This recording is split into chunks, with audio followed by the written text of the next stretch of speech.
All right, here we are. Can I just say this? I love the part of the introduction where I'm putting my hat on. I think that's me. I think that captures me in 5 seconds. I like it. I like that a lot. And that I reminds me, I actually need to get the screenshots to you that you asked about.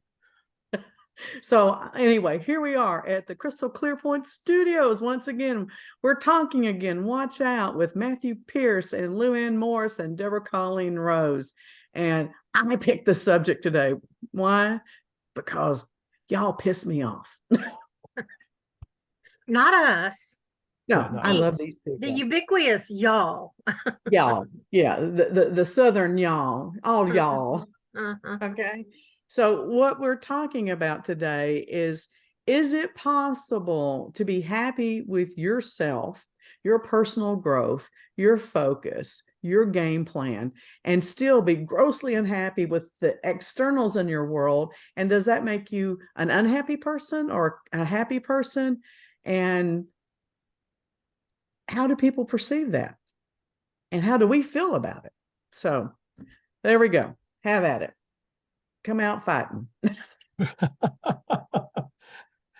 Um, Gosh, I mean, as far as a topic goes, I feel that I'm a pretty happy person in general, even if like things aren't going my way.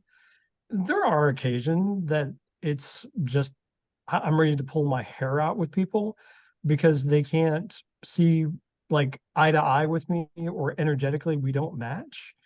You know, uh, I believe that sometimes it's almost like imperative to step back and go, okay, why is this triggering me so much? And I know that here in the recent past couple of days and things like that, there have been many people that I've had to go, oh, okay, hold on a second. I need to step back and I have to kind of wrap my head around all this. Did it make me unhappy? Yeah, it made me unhappy, but as I always said, you only suffer from your memory or from your imagination. So where was I being at that very moment? Okay. And I so, have to take exception with that statement because I've been hearing that a lot lately. If someone stabs me with a knife, that hurts. yeah, and absolutely, I get it. But what I'm saying is that, I choose.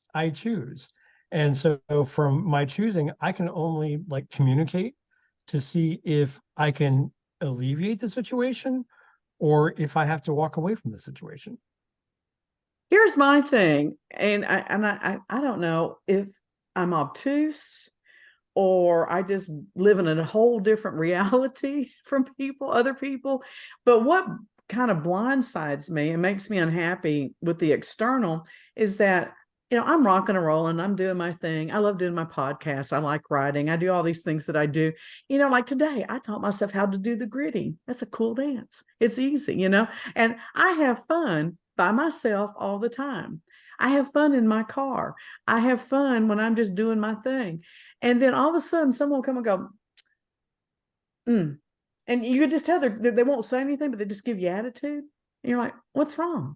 And that goes on for a week or two. And then finally they'll come out and they go, well, you did this or you didn't do that. And I'm like, what the fuck? Why didn't you just say something? And it's like they hold me accountable for things that I had no idea was going on in their head. That's the first point. The second one is that when people say they're going to do things and they don't do them, and I make decisions based upon thinking I can count on that person and they don't do it. Or they have a whole different definition of what being a friend is, or being a partner is, or whatever. And even when you have an agreement and it's in writing, they'll still come back, well, I don't want to do that anymore. Blah, blah, blah, things like that. Does that make sense? It makes total sense. Okay, good. Because I thought I was kind of rambling a little bit. So, Well, and I think of myself as happy and upbeat, but there are just certain times when you're thinking, okay, did I cause that? Or are these people just not, are they not on the same happy level as me? Or, what's going on? And a lot of times I find it's because they are either jealous or they want what I've got. I don't know, maybe that's the same thing, but it happens a lot. I think that they think, well, she does this and she does that, and why can't I do that? Well, get up off your butt and do it. Don't look at me. I can't make you do it. Well, here's my favorite thing, and I just have to bite my tongue. So, I mean, I know people think I'm very blunt and direct. You have no idea what goes on in my head and how much I temper it. Because lately, I've had a person tell me, "You seem mad all the time," and I'm like, "No, I'm not mad all the time. I'm just aggravated to death by you." I think that I have what I call a working face. And when I'm really concentrating on something, I think that people translate it as, oh, she's mad about something. No, I'm concentrating on what I need to do, and I'm not thinking about being smiling or showing you what's going on in my head. My face is more or less blank, and I'm working a problem. I have And a friend that bad. addressed that the other day, and she said, "You know what? I'm a great poker player because no one knows what's going on." She goes, "I'm having an orgasm right now, and you don't even know it." I'm like, "You're right. I didn't know that." Well, That's great. if you ladies want to talk separately, I'll be more than happy to. Now, feel free to join us in this. I Well, have yet to see a man though that could have an orgasm and hide it from his facial expressions. Not going to happen. Not going to happen. but Yeah, I have fun. I do. I amuse myself constantly. and I'm not afraid to laugh at myself. Oh no. I think that Mm-mm. that's probably one of the healthiest things that you could do, because that means that you're actually like looking at yourself critically, and you're able to say, okay, yeah, that really happened. Yeah, I did that. And how do I correct it? How do I deal with it? How do I, integrate it? And why does everything have to be fixed? Seriously. I I don't want to be perfect because I know I can't be perfect. And I think I do things perfectly well on the most part. So why aren't I this is what okay, this does piss me off, really. Why am I not afforded grace from my loved ones when I do make a mistake? Oh my God, it is the end of the world if I do something wrong, or if I cross a boundary, or if I step on a toe, or I hurt someone's feelings. And I'm like, oh my God, let me go back and let me show you my journal. How many times you hurt my feelings this past month? Because most people think I don't get my feelings hurt. I'm not a fucking monster. I get my feelings hurt. I just don't have to retaliate. I don't have to take retribution. I don't have to cry about it and say, you owe me an apology. It's just you look at the person, you look at their intent, you look at what if they were intentionally trying to hurt my feelings, I will bring down my wrath. But if they're just saying something stupid, get over it, That's what forgiveness is about, right? Right. And I think that's what friendship should be about. Even Well, I know I use that a lot with you, Luann. because she wants me to give her grace, and maybe Well, I want it back. Yeah, here, take some forgiveness and then give it back to me later. Well, okay, so let me ask you this question. Is forgiveness free? Yes, because it's a choice. You can't earn forgiveness. I either choose to forgive you or I choose not to forgive you. It's free. Now, there's a process through that choice. And I'm the one that gets to decide what that process is and what the steps are and what that looks like. But yeah, you can't earn forgiveness. You just can't.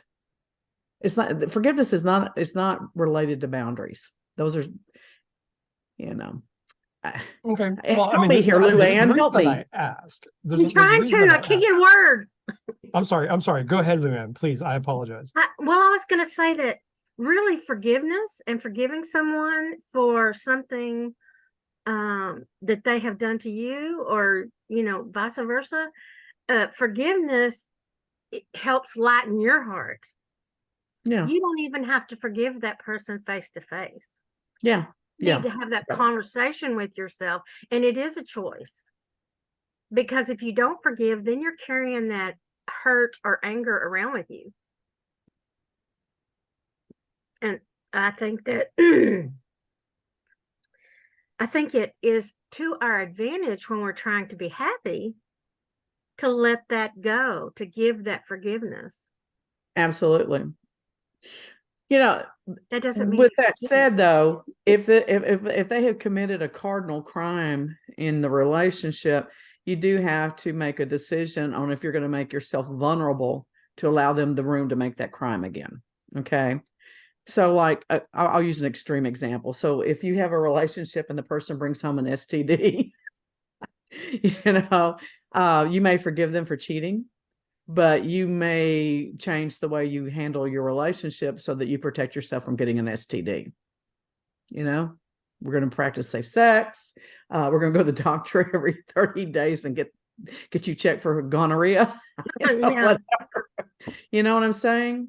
Until there's a comfort zone, because forgiveness is about what's in our heart, but it doesn't Well, mean that you're totally comfortable with that person yet.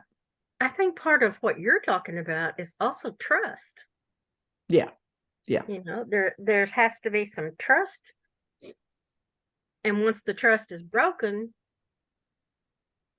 there has been some talk about equating that with you have a piece of paper and it's nice and pretty, but if once you crumple it up, you can straighten it back out, but it's always going to be a little wrinkled.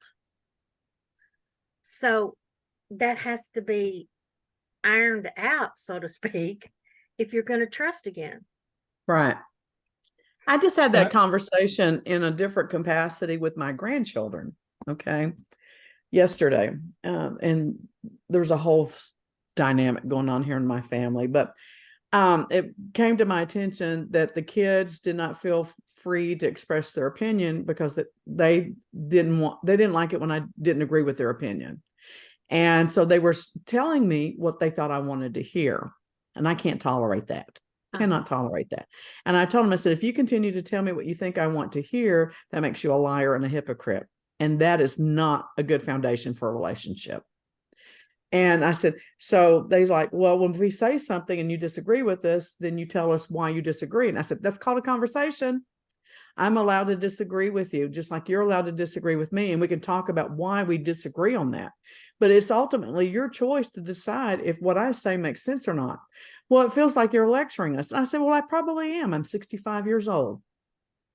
And that just goes with the territory as well. But again, that's about having a relationship. I said, you're 13 years old and you're annoying as fuck. I'm 65 years old. I'm annoying as fuck, but we love each other and we put up with some of that. I mean, I had a very, a very honest conversation yesterday with these three kids. And I said, but the bottom line is that when you tell me what you think I want to hear, and then you avoid me because you don't want to have these kind of conversations, I feel unloved. And isn't that what you want from me? You want to feel loved? I said, I want the same thing. Just because I'm old doesn't mean I don't want to feel the same thing. You don't ever outgrow the need to feel loved. Well, I can see the light bulb. Good. So, there's a lot more to it than that, but that's the basics. That's the basics. And I said, that doesn't mean we're going to agree on everything. And it doesn't mean that I'm not going to yell at you when you aggravate me. But, that's part of the dynamic of the age difference. Mm-hmm. And I said, and you have to take that into consideration. But I think that learning to have a conversation, even if it's a heated conversation, it is essential for kids because they need to be able to sort that out and still be friends or still be family or still be, whatever their relationship is. Well, I think it's the foundation for them to learn how to have a loving relationship as adults with, their spouse or their partner or whoever. Because I told them, I said, you sit there and I said, I can pull up your phones and you'll have 2,000 texts of stupid group messages. But you know why I know this? Because you read them to me, which is one of the reasons why I yell at you, because I don't want to hear them. you know? And I said, but if you can respond to 2,000 text messages with a bunch of children your age, I don't think it's too much for me to think that it's an acceptable expectation that if you love me, you text me once a week and say hi. I said, that's an expectation I have. Will I get it? I don't know, because that's up to you. But now you know what will make me feel good. You know?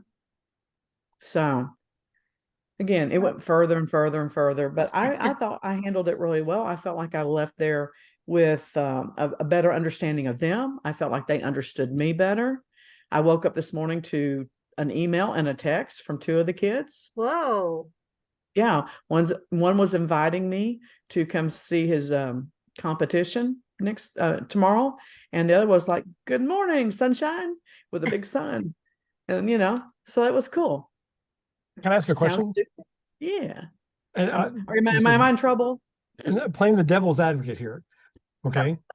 Did you acknowledge the messages by literally saying, thank you, because Yep. that makes Yep. me feel XYZ? Yep. Okay. Yep. Perfect. I 'Cause said, I'm "Good big morning, into acknowledgement. Starshine. I love seeing that message from you. Thank you." Perfect. And the email, I said, "Thank you for the invite. Would it be better for me to be there at 4 or 5? I will see you there. Thank you." Absolutely. I think acknowledgement gets lost in a lot of conversations. So I always want to ask. Oh, no, I agree. And one of the comments made by another adult in the family is that, well, communication in this family really sucks. Well, here's the deal. If you are woke enough to identify the problem, then you should be capable of doing something proactive, in my mind, to fix the problem. So if you identify the problem, I have an expectation to see an improvement. So what do you do in a situation where people cannot see the problem? And let me give you a case in point. Because I have a friend, and they are going through some incredibly difficult times, and they want to talk. However, inside of their life, they've had to apologize for everything that they've said. Oh, wow. Everything. Okay. So every other line that comes out of their mouth is, "Oh, I'm sorry. You probably don't have time." Or, "Oh, I'm sorry. I know you're busy." Or, "Oh, I'm sorry because, I really needed to talk and, I had no one to talk to."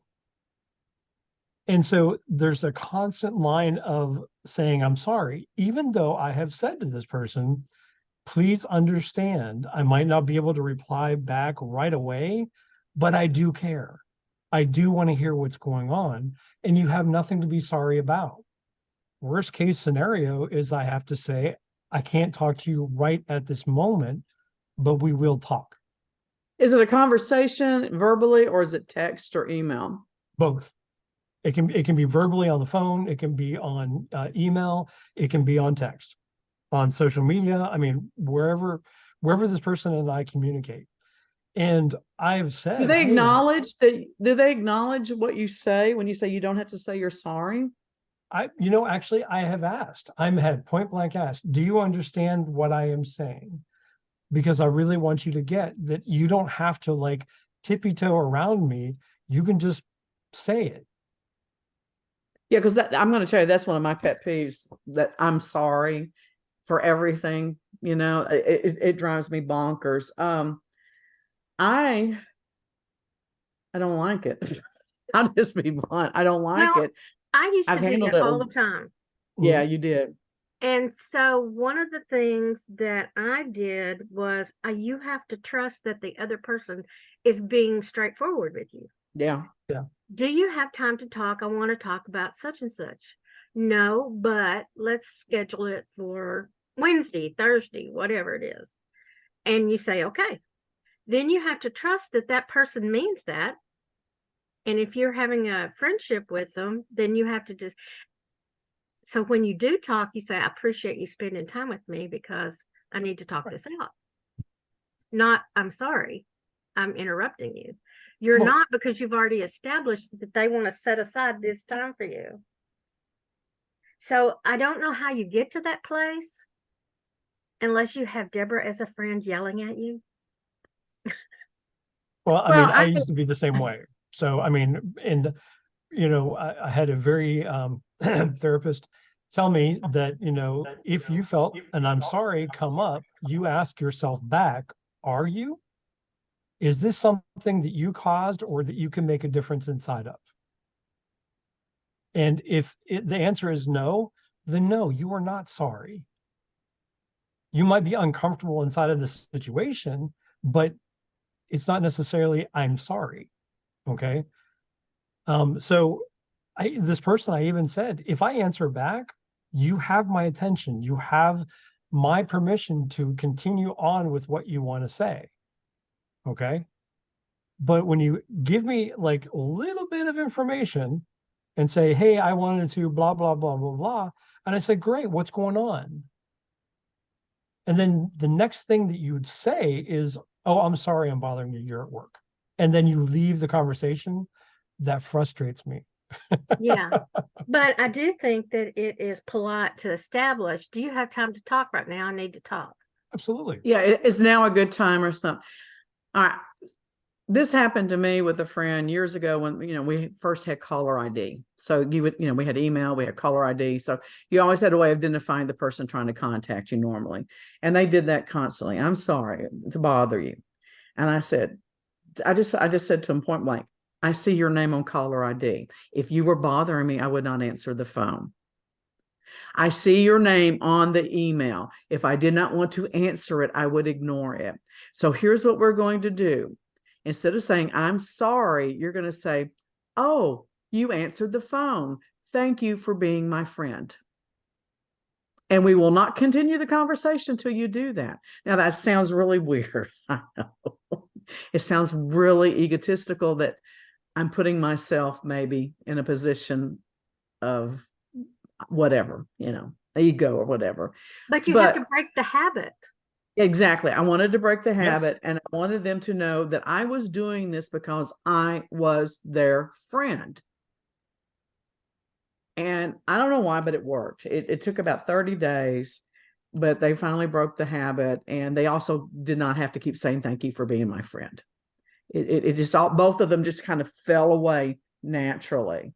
So I just consider that was a God thing. And he told me what to say and it worked and it was great, but I don't like that. I'm sorry, or, you tell somebody something, oh, I'm sorry, I didn't mean to do that. Or, did you bring, oh, I'm sorry. I mean, every other word out of their mouth sometimes can be, I'm sorry. And I'm like, why are you sorry? But don't be sorry. It makes I me always feel bad. felt like Go ahead, Luann. I always felt like a klutz. So I was apologizing for my awkwardness. Well, not everybody can be a ballerina. I certainly can't. No, I can't either. But I mean, what I was going to say to that is that, one of the I guess skills that I learned is that if I was going to say I'm sorry, it had to be followed up with an acknowledgement or what you're going to do. Yeah, that makes sense. I'm sorry, I forgot that to send you that email. Okay, I recommit to doing that like here in the next 15 minutes. Yeah, but that's a real apology. That's not just apologizing because they feel awkward. That's a real deal that really needs a real apology. No, I get that, but I used to just say, "Oh, I'm so sorry," and that was it. So for me, it was an out. It was a way to get Oh, I out get it. I of get it. extending the conversation to any more further. Okay. I get it now. And I kind of feel that that's where this person is that they want to talk, but they don't want to talk.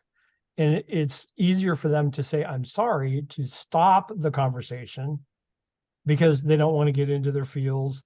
They don't want to, like really, really address what's going on. So, I told this person, I was like, listen, if you're going to constantly apologize to me, I was like, that doesn't work for me. Good. It doesn't, because there's no need for you to be sorry about wanting to talk to me. I said, worst case scenario, I tell you, I don't have the time right now to talk, but let's schedule something. Yeah, if you're sorry that you're calling to talk to me, why are you doing it in the first place? I mean, that to me is the obvious, Yep. round robin here. If you're really sorry, don't call me. And if you aren't really sorry, quit saying that. Of course, So I either way, always, you don't have to say it. but when I call, most of the people I talk to, they'll say, I gotta go, or I got this. And I have to say, okay, bye, Yep. and be gone. I do the same thing. People have like accused me of hanging up on them because they're like, oh, I have another call on the line. Okay, bye. Click. They'll be like, you didn't even say goodbye. I'm like, you had another call coming in. That's what you're supposed to do. Get out of the way. Yeah, I'm not gonna sit there and go, okay, well, hey, listen, why don't you give me a call, like, after you're done with this, and then we can continue our conversation, like right where we left off. Goodbye. Okay, so let me tell you something that I do that someone says makes me a bitch. If someone says they have another call coming in and it's not a business call, because to me, business always during business hours, and they want to take that call and then they want to call me back 5 minutes later, I'm not answering the phone. If that other call was so more important than mine is, don't call me back and then consider that my time is just available whenever you want it. I'm sorry. Just because you have a call waiting does not mean you need to utilize it. The No, telephone that we have I will. now, I'm sorry, go Luann. I ahead. apologize. I That's apologize. okay. I just, as a business person, I let people know this is during my business hours. So, if I have a call, I might have to take it. Okay. And I put that right up front inside of the conversation. I do, you know. If I have a friend that calls me during the day, I will have to say, hey, listen, I'm expecting a call in like 15 minutes. I was like, so, we just have to be like aware of the time. If I have a meeting that I have scheduled, like, right up to this, I would have come online with you all and said, hey, listen, there's a hard break at XYZ that I need to be off of. So can we respect that? Well, and But I think that we all have shown that we're flexible to each other's time, because how many oh times have yeah. I changed our podcast record time because of health or whatever, and because I had to take my PT therapy when they give it to me and various things. And the only time I don't cancel is when I'm like, oh damn, I don't want to do that today, but I do it anyway. I just Like push she through. did last week. I said, no, we're going and we're going to have a great time. Oh, you mean at the gig? Yeah, we did. We had and that always happens to me. So I don't know why I fight it. I was the whole time I'm moaning and groaning on the way to the gig. I don't want to do this. I don't want to talk to people. They want me to smile. Ooh. And we get there and we had a blast. I love it when we go to parties and they treat us like we're one of the honored guests, not the hired help. It was awesome. So, okay, we digress. What the hell? It's what we do. We do. It is. It is. But you know what, Matthew? You're the testosterone of the group. You're supposed to keep us focused, punch forward. You know. Really? Expectations, sometimes, you can't have them. Well, okay, so let's No. talk about that. What are when we expect people to interact with us a certain way, are we being judgy? Or are we allowed to have expectations of how we want them to treat us, and where does it cross over from judgy to expectations? Where's that gray area? Oh God, I could go on a full rampage about this. I mean, I love the because, word rampage. well, out in the business world, I know what I'm doing. I'm sorry. I mean, and that might sound arrogant, You do. You do but know what you're doing. but to me, it comes across as like, I understand that that's the way you've been doing it. However, there might be a better way. So let me explain. You know, Deborah did that with you with your website, okay, and your You kiss signature. my ass so sweetly. Now, Deborah. Now Deborah. Um, Now, Deborah. but but when I say something, people come across and say, well, that was kind of arrogant. Why did you say that? It's like, do you know, like that you're the best, or you're kind of putting out there that you're the best? No, I'm not the best, but I have 25 years of freaking experience to draw from. I know what works and I know what doesn't work. I never Okay. found you to be arrogant at all. You were very humble to when because I didn't, when Matthew first did the website for Miles to Smiles events, I can't even remember. This is how I know this is a great relationship.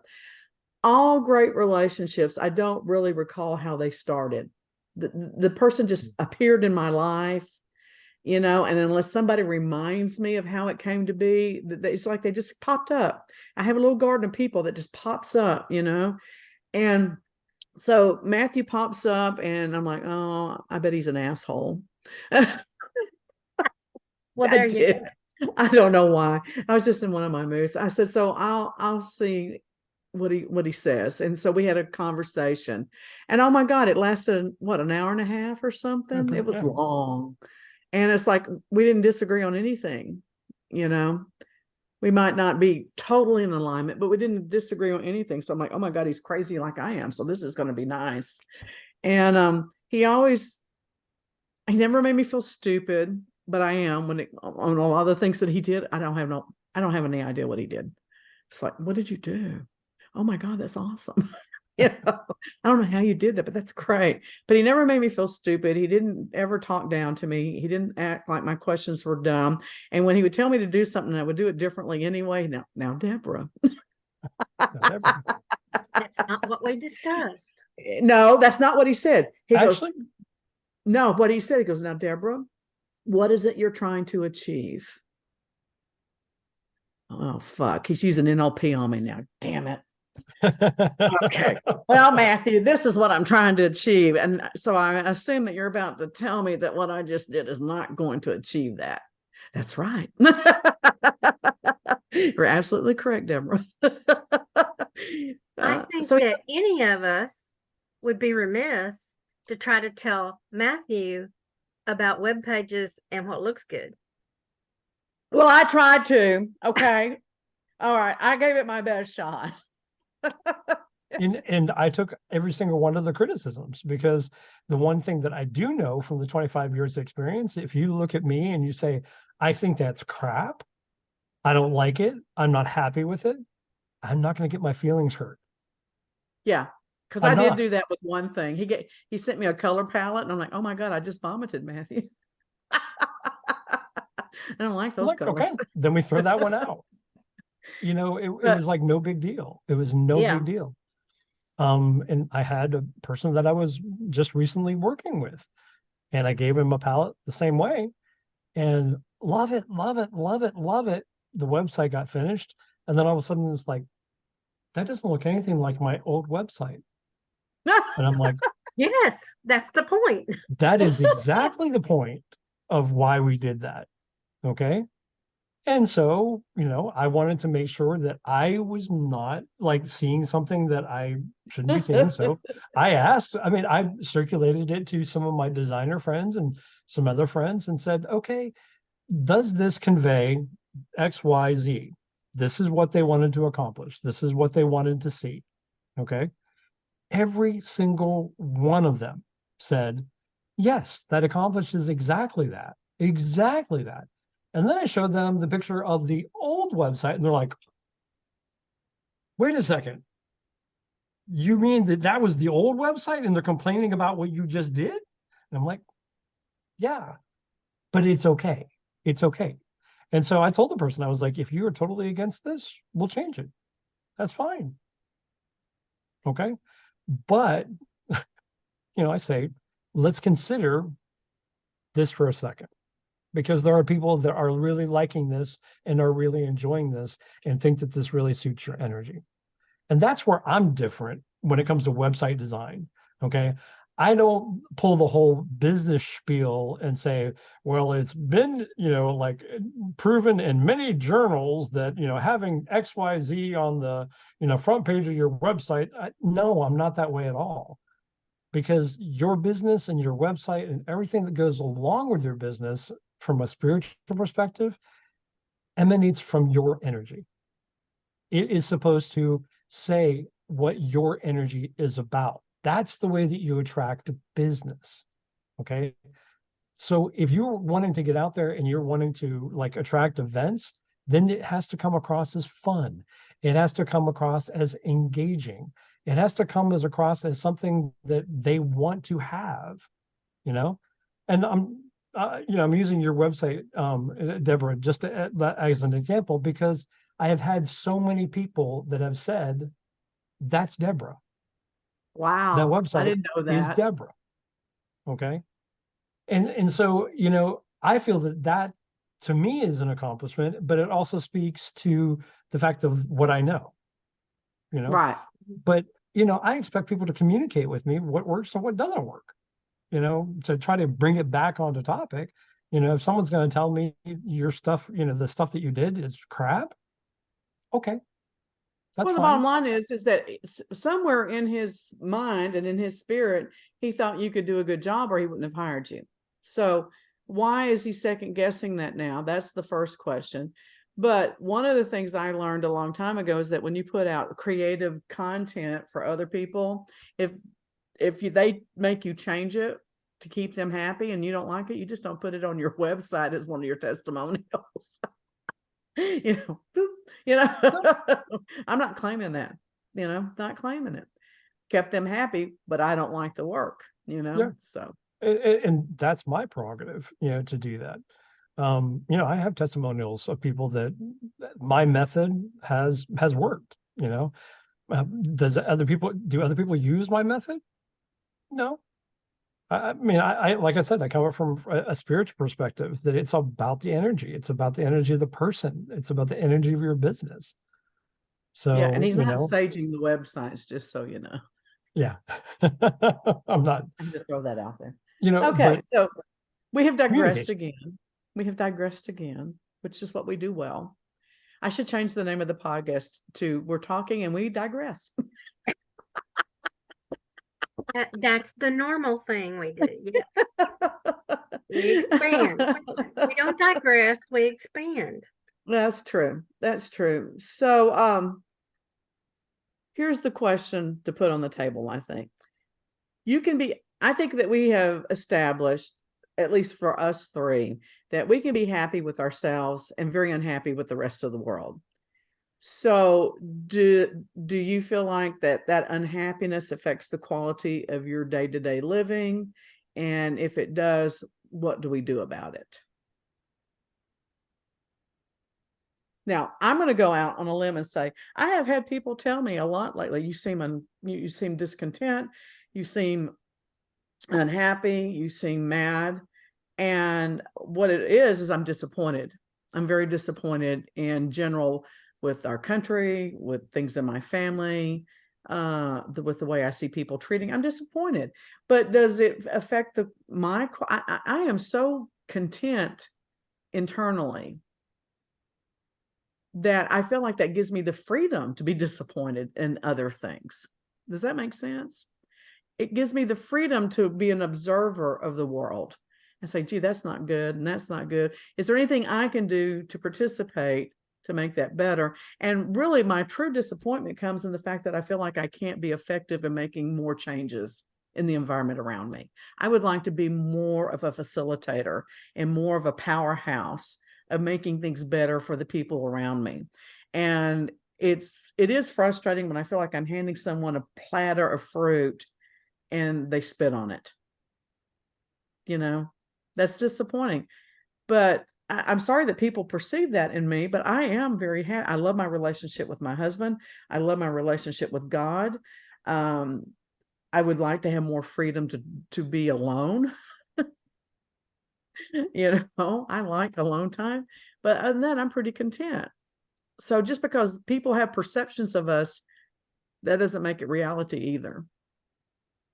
No, and a lot of times I try to reach out to people that are in my circle to say, what can I do to help you? Is there something bringing you down? Because I think that you usually know if they're upbeat, but I think that if they continue to be, it's probably not the good word, sour. that maybe they don't need to be in your circle. Well, but can you have a sour person in your circle and it not affect you? Yeah, I had a really good friend. I loved her dearly. She died several years ago. She was the most asshole person I have ever met in my life. I mean, she had a way of about her. She complained about everything. And but I don't know. It didn't affect me. I didn't feel negative. I didn't feel like I felt she loved me. So Mhm. the negativity that she had for the rest of the world didn't affect me. Does that make sense? Mhm. Makes sense. She But I always think made me Luann has feel a great loved. point. I mean, Luann has an excellent point that it's, I believe it's also our responsibility to kind of do a check, you know, Yeah. because that keeps our sanity. You know, hey, listen, the energy is kind of off here. You know, what's going on? What's happening? Is there anything I can do to help? Now, you have to kind of have to take them at their word that no, nothing's wrong. You know, I'm just like Okay. concentrating or what have you. But if it's persistent and it keeps on going on, then it's like, okay, wait a second. If you're not accepting help, you know, when does it become, okay, well, I'm going to have to distance myself because this isn't healthy anymore. So I think that it comes with our responsibility as well Mhm. to, you know, make sure that our happiness is, you know, being, I guess, nurtured. If it's not being nurtured, then maybe we need to look at that relationship. Yeah. Well, there's nurturing and having a good time. Those are Yeah. two different things. And I'm going to tell you, that's one of the things that really, I think why I don't have a wide social circle is that I feel like people expect me to be the entertainment. It's ironic I have an entertainment business now because for years, I have always felt like people expected me to be the entertainment and to keep things lively in a social environment. And I really resent that. I really do. I Shouldn't it mean, be everybody's responsibility? yeah, absolutely. And yeah, I can be funny and I have some weird stories and stuff like that, but I don't feel like it's my obligation to do that every time we get together. And on the other side of the coin, I appreciate Luann checking in on me when she thinks I'm in a bad mood, but frankly, most of the time, I don't really like talking about that. To me, talking about it makes it worse. I just need to process what's going on. Just like I said that, I wanted Scott's help. I figured out what the questions were, so I took care of it, you know, instead Well, of, I also know that you do that. So, when you came over yesterday, I said, "Don't, aren't you coming in?" No, I just got to process. I've just got to process. Okay. yeah, But that's what a friend does. They ask about you. Are you okay? yep, Things are good. All right. Thanks. I yep. expect you to tell me if they're not. But if you tell me everything's fine, I'm working on it, then Yeah. In fact, when I got in the car, I'm like, oh, I should have gone in because she said she was having a bad day too, and I should go cheer her up. And I'm like, oh yeah, because you're in such a good mood to cheer people up. and it's not your responsibility. I think it's our own responsibility to stay upbeat. Yep. I gave my permission not to come back in. And I understood that. Yeah. When you said I gotta drive, I gotta process. Yeah. I like to drive real fast with loud music, and it really helps me to think. So, anyway, all right. So, I think we just worn this subject out. What do y'all think? Well, I think it's going to continue to be a challenge over our lifetime. It's just Yeah. not something you can solve in a moment, in an No. hour. Well, I finally understand my granddaddy sitting in his chair on the back porch with his pipe. And you go, what are you doing, granddaddy? And he goes, I'm solving the world's problems. And I've decided to let them take care of it themselves. Like, what? What does that mean? My favorite saying that I never understood, like wholeheartedly, okay, not my circus, not my Not my monkey. monkey. Yeah, but sometimes I like those monkeys and I'd like to get a hold of one or two. I'll send you a monkey, They're cute. I actually I've want an said that many alpaca. times. not my I want circus, an not my monkey. alpaca and I want a mini horse. Yeah, you digress, and it really bad right now. Hey, it's a flowing river through my head. Luann, what saying do you use? Like, when you just aren't. I use something that's just, oh my stars. That usually means, are you fucking kidding me? Okay, so my favorite one is I want to slap all 4 of your cheeks individually. That solves a lot of problems. A lot of problems. Works out my aggression, gets them focused, covers top to bottom. And I have said what you said before, not my circus, not my monkeys, not my business. I wonder where that saying came from. Let's think about that. I'll look up the etymology of that. I don't know, but Yeah, I've heard it a lot over my lifetime. because then you have the Wicked Witch that had those flying monkeys. That would be really cool. Yeah, you have seen the memes. Don't make me release the flying monkeys. Yep. Yeah. So see, Don't provoke me to release the monkeys. God, that would be so cool. I'm gonna make a t-shirt just for Halloween. Really? Don't make me release the monkeys. Don't I make like that. That's what we're going to talk about next week. That's okay. I'm going to go ahead and tell you what the subject is, and y'all remind me what it is, okay? Because I'll forget. We're going to talk about holidays and why people like certain holidays and what purpose do they serve. Okay, so just to prepare you to, I don't like holidays. I only have 2 holidays I really appreciate, and that's because of the spiritual connotation. I don't like Valentine's Day. I don't like Halloween. I don't like Thanksgiving. All those, and so let's expand the subject matter. Holidays and just rituals and traditions in general. What do they really serve other than having a backyard barbecue now? So. Hey, Well, sounds like I am opinionated on those things. So. I know. And I have opinions on that as well. So I know. I'll be the Lone Ranger. I'm used to that. So no, I think it's a great topic. I really do. I think it's a great topic. So, but especially since Halloween and Thanksgiving and Christmas are around the corner. Yeah. Well, that's why it's on my mind, because I really don't appreciate holidays. I really don't. Even as a child, I was embarrassed by Halloween because I felt like we were beggars going and begging for candy. I mean, it was embarrassing. I was like, oh my God, we're knocking on the doors like we're poor, which we were. Okay.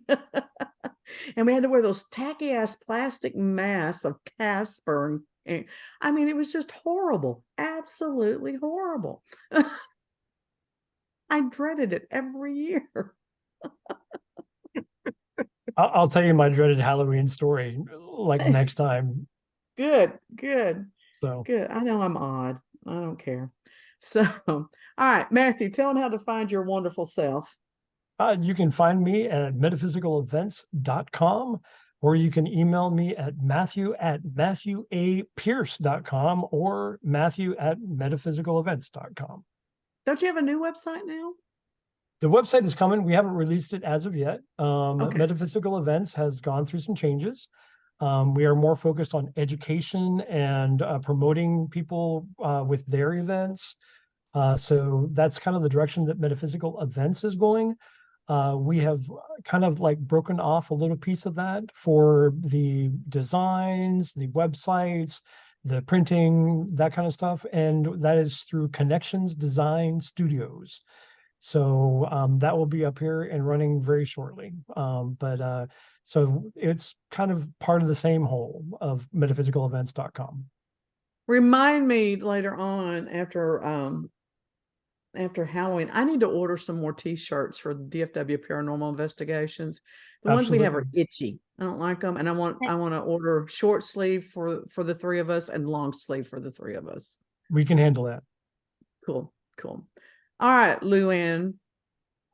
herbal-lou.com or herballu1105 @gmail.com. Thank you.